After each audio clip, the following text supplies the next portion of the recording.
ver, yo voy a hablar desde la sociología y lo que a mí me pareció de repente interesante hacer para este foro, colgándome también de lo que dijo Giorgio, es preguntarnos sobre la transformación de lo social mediante la incidencia que pueden tener los movimientos sociales en aquella transformación. Eso es lo que nosotros estuvimos observando principalmente desde los años, desde el 2011 principalmente, en términos de la magnitud que tuvo el movimiento estudiantil, que fue como el movimiento social que tuvo Chile desde como hace, no sé, las últimas décadas, el más importante. Lo que me parece ahí importante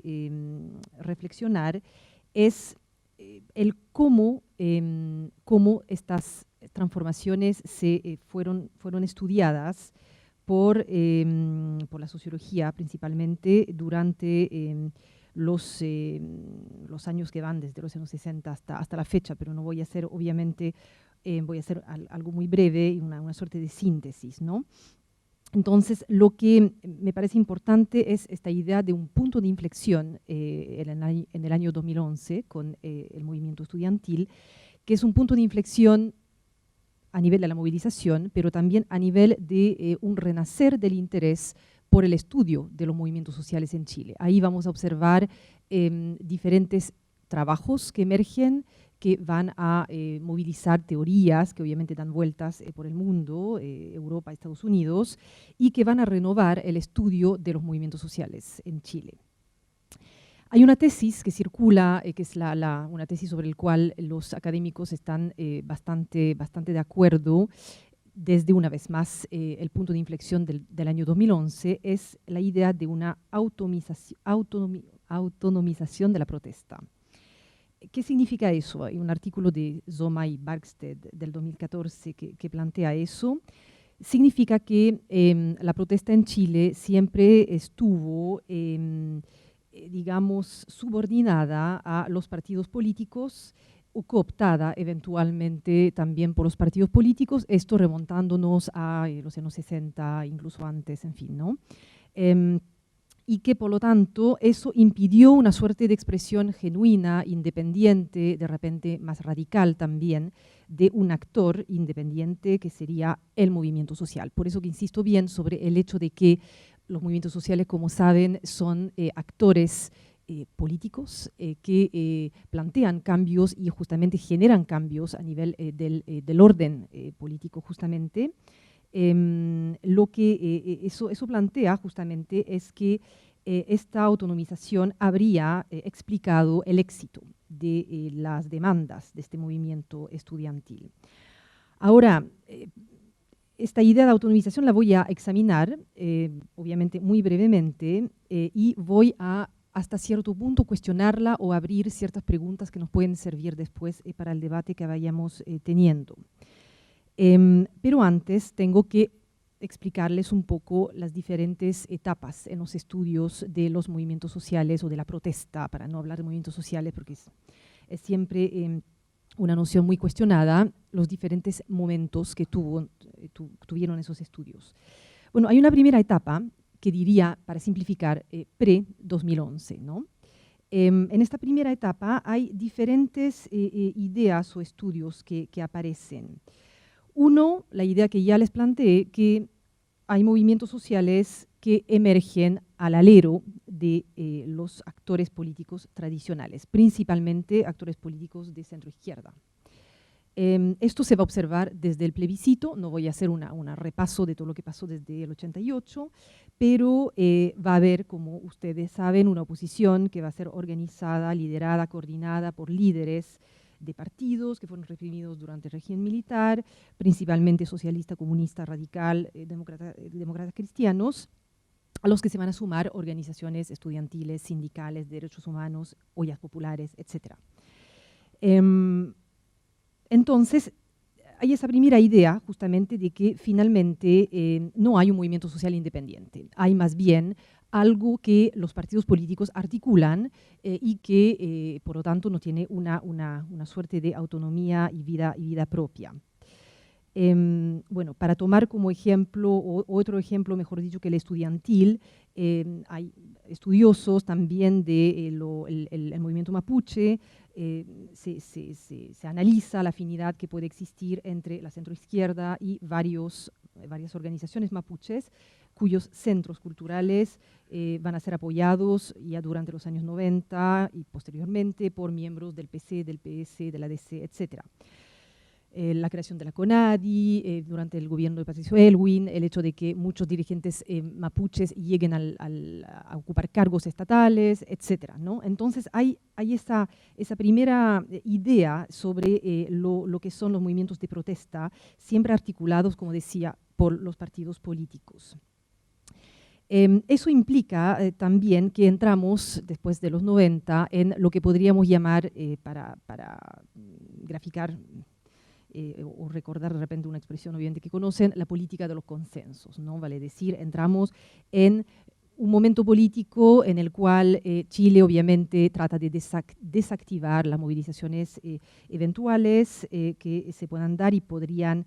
poner un poco en peligro la gobernabilidad, y ahí entramos en una etapa a nivel de los estudios de los movimientos sociales de finalmente poca productividad, actores bastante como invisibilizados,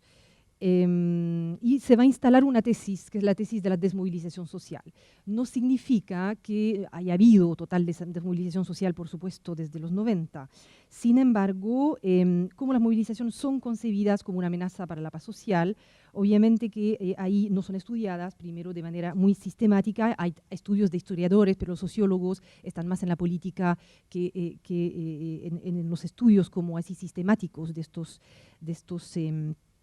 expresiones de protesta, y vamos a tener, bueno, protestas más focalizadas, de menor convocatoria de parte de empleados públicos, trabajadores mineros, etcétera, pero una vez más, muy focalizadas, una vez más, ya que prima esta política de los consensos, por medio de la cual las decisiones, como saben, son tomadas por élites, y ahí un poco se instala este Chile un poco oligárquico que mencionaba, digamos, gobernado por una élite oligárquica que mencionaba Giorgio. Por lo tanto, hay en esa, digamos, fase de la acción colectiva relativamente pocos estudios y un tema protestatario bastante invisibilizado. Una tesis que empieza a emerger también durante los años 90 es la tesis que va a enfatizar mucho la idea de una movilización que es el fruto de la modernización. Vale decir, hay grandes cambios macroestructurales que cambian un poco las reglas para las clases sociales, hay cambios a nivel de la estructura social que se debe al crecimiento económico también de Chile,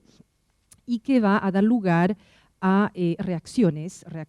que ustedes van a vincular mucho con una noción que tuvo mucho éxito durante los últimos años, que es la noción de malestar, ¿no? Como que el malestar que está ligada a esta idea a estas transformaciones socioestructurales que crean una suerte de trauma, generan de alguna manera o generarían para los que van a interpretar la acción colectiva mediante esa tesis, movilizaciones, ¿ya? Entonces, eso se impone con fuerza en 1992 a raíz del informe del PNUD, en que va a haber esa idea, ¿no es cierto?, de la tesis del malestar, que está ligada obviamente a la tesis de la modernización, y que va a contrastar con el mejoramiento de las oportunidades, por otro lado, que tienen los chilenos, vale decir, a mayor bienestar de alguna manera o a mayores oportunidades, ya que por otro lado el país crece, obviamente las desigualdades son muy importantes, sin embargo hay también un mejoramiento de las condiciones de vida, reducción de la pobreza, etcétera. A mayor progreso en estos temas hay, curiosamente, paradojalmente, mayor expresión de un malestar. Eso es una tesis que se va a imponer y que va a servir de explicación transversal para explicar fenómenos muy dispares, desde el aumento de conflictos laborales en el sector público, en el privado, hasta las quejas de los pequeños y medianos productores agrícolas. En fin, hay una serie ahí de expresiones de protesta que van a ser interpretadas de esta manera. Respecto al movimiento estudiantil, siguiendo esta perspectiva estructural, las movilizaciones van a también ser analizadas por alguien que se llama Fleet, que publica un artículo en el 2011, como un reflejo, ¿cómo? ¿Lo leíste? Sí. Como justamente un reflejo de las transformaciones que conocieron las clases medias, ¿no? Y que se producen a lo largo de los últimos años. Eso sería, a ver, estoy realmente simplificando o sintetizando mucho, ¿no? Pero a grandes rasgos, las ideas generales de esta primera etapa del análisis de la acción colectiva o de la protesta, llamemos estas expresiones como queramos. Hay una segunda etapa. Esta segunda etapa no podría tener, digamos, a mi juicio, sin lo que pasa en el 2011, no hubiera habido en Chile, a mi juicio, esta segunda etapa, esta renovación de los análisis de la acción colectiva, ya que, como saben, se produce este nuevo despertar de los movimientos sociales, pero también hay que recordar la serie de manifestaciones, marchas, protestas, etcétera, de parte de diferentes grupos sociales. Hice un pequeño listado: protestas regionales y locales de Magallanes, Aysén, Arica, Calama, Tocopilla, Freirina, movilizaciones contra el megaproyecto hidroeléctrico de Hidro Aysén, marchas por los derechos de la diversidad sexual, huelgas, en fin, hay un sinfín ahí de movilizaciones que se producen, que obviamente una vez más existían también desde los años 90, pero o eran más invisibilizadas o más sectorializadas y no tienen, de todas maneras, no dan lugar a los estudios que van a empezar a florecer a partir, una vez más, del movimiento estudiantil, principalmente, que da el gran empuje a todo eso en el 2011. ¿Cuál es ahí la novedad, esta segunda etapa que aporta? Uno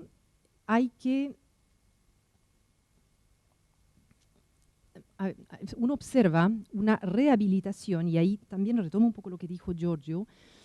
de un análisis realmente de las movilizaciones en términos políticos o como fenómenos políticos, y ya no tanto algo que emerge como producto de cambios en la estructura social, ¿vale? Es decir, no es lo social lo que va a producir cambios en la estructura social, que va a producir el malestar, etcétera, no es cierto, la protesta, sino más bien va a haber una suerte de rehabilitación de un objeto que es el movimiento social como movimiento político que merece ser analizado como tal, como por lo tanto una organización de diferentes intereses, convergentes o no, en fin, pero que va a ser una expresión que trasciende, y eso también lo dijo muy bien Giorgio, trasciende los intereses particulares y busca un derrotero de orden colectivo y realmente incluir o incorporar o producir cambios fundamentales en la estructura sociopolítica. Hay eso que empieza a emerger y que yo creo que es la novedad de estos años. Entonces, hay por lo tanto una rehabilitación no solamente del objeto, sino de su carácter político, y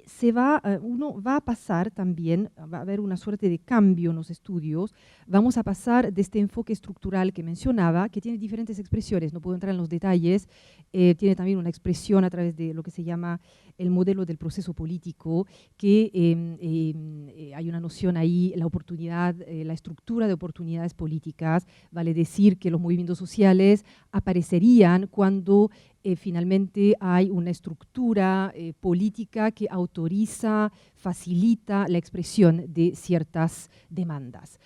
Cuento corto o para ejemplificar, equivaldría a explicar la emergencia del movimiento estudiantil del 2011 por el hecho de que esté gobernando la derecha y que eso de alguna manera abre una oportunidad política importante para actores que van a tener también el adversario soñado en el gobierno, ¿ya? Entonces, eso sería una idea que, para que entiendan esta idea de tratar de explicar la acción colectiva desde fuera de ella, desde las estructuras sociales, vale decir, la modernización, el crecimiento, etcétera. Hay un efecto sobre las clases sociales y se produce alguna forma de acción colectiva, o también desde otro planteamiento estructuralista que plantearía ahí más bien desde lo político, hay una estructura de oportunidades políticas que se abre y, consecuencia un poco mecánica, hay movimientos sociales que aparecen. Entonces, vamos de a poco movernos de esta perspectiva estructuralista para empezar a analizar realmente estos movimientos como tales en su organización, como procesos e interacciones entre diferentes actores para la producción del cambio social. Vale decir que vamos a pasar de un enfoque estructural a un enfoque procesual, ya de procesos sociales. Y ese enfoque es bien interesante porque el primer enfoque estructural establecía una disociación entre el Estado y la sociedad civil. Vale decir, había un movimiento social que estaba obviamente, organizaba actores de la sociedad civil que se oponía a un Estado que era el adversario. En el caso de este cambio de enfoque, más bien lo que se va a analizar en este cambio, este enfoque relacional, lo que se va a analizar es pensar la acción colectiva de manera dinámica y tratar de entender, para hacerlo lo simple, cómo finalmente se van co-construyendo diferentes políticas públicas, concretamente, porque todo eso desemboca al final en políticas públicas, a través de la interacción entre actores que están posicionados en diferentes lugares, vale decir, Estado, partidos políticos, movimientos, principalmente. Entonces, no se va a hacer una suerte de separación entre el movimiento social en la sociedad versus el Estado, sino más bien se va a entender la acción colectiva como una suerte digamos, de expresiones que tienen lugar en la arena política y que nacen, se construye en esta interacción entre diferentes actores, políticos todos, y ubicados una vez más en diferentes espacios. Entonces, esta propuesta es interesante porque amplía de verdad la visión tradicional de los movimientos sociales, que va a tender a asumirlos como actores ubicados en la esfera social y no en la esfera política.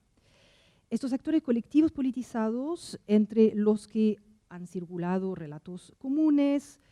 sobre su situación estratégica, transitan desde la calle al Parlamento, desde la discusión en la Asamblea a las mesas de negociación, sin desconocer ni necesariamente abandonar su origen y procurando no perder su legitimidad. Es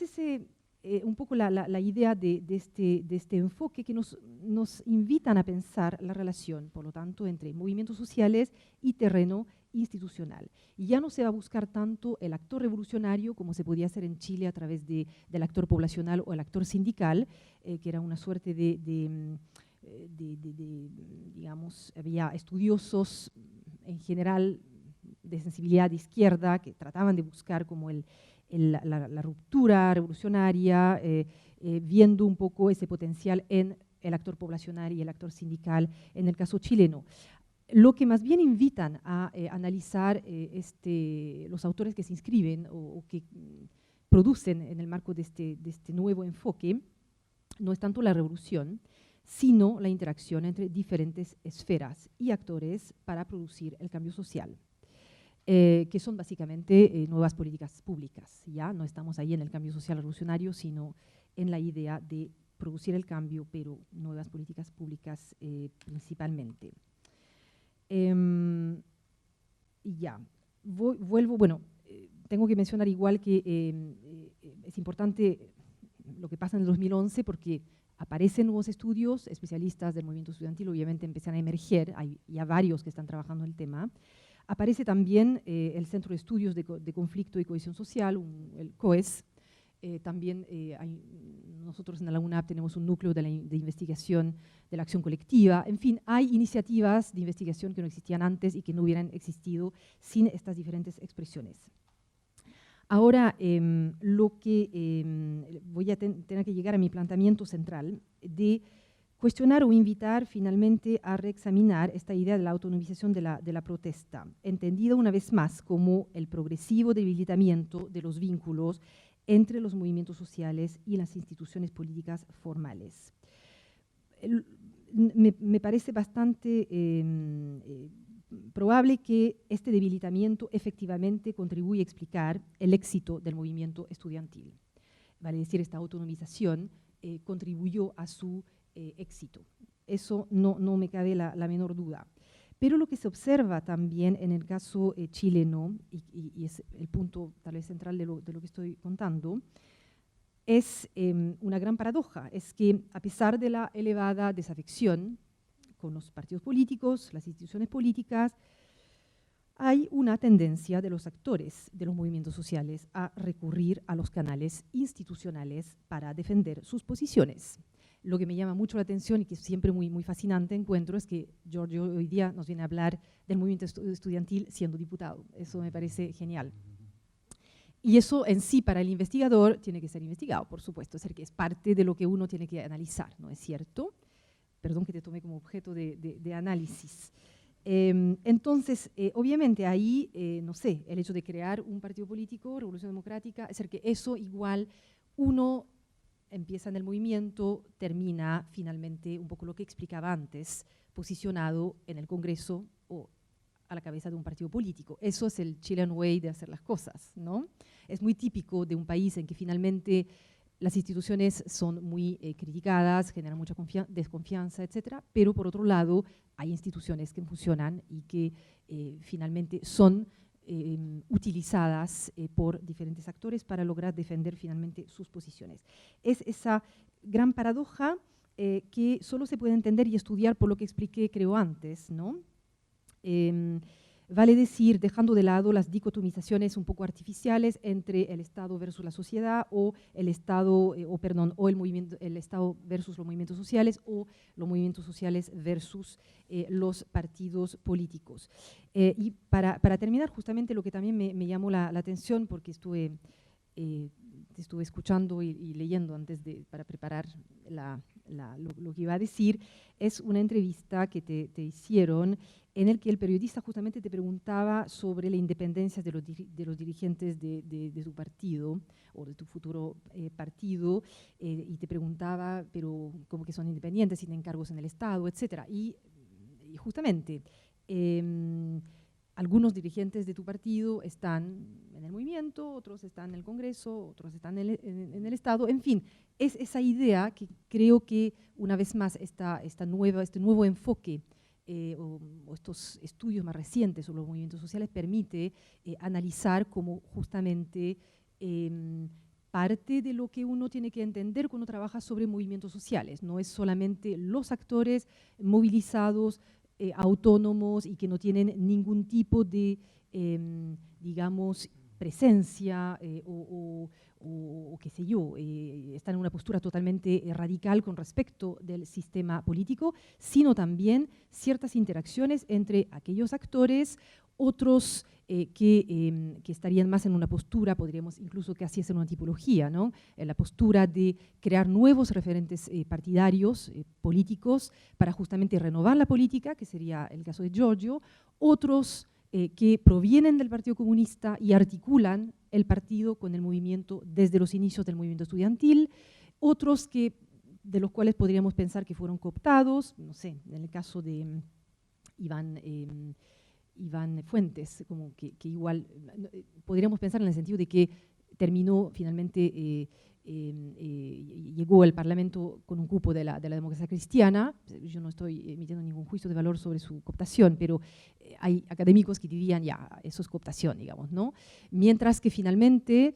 es una forma de transitar entre diferentes ámbitos y eso es la construcción del cambio social, y con eso termino.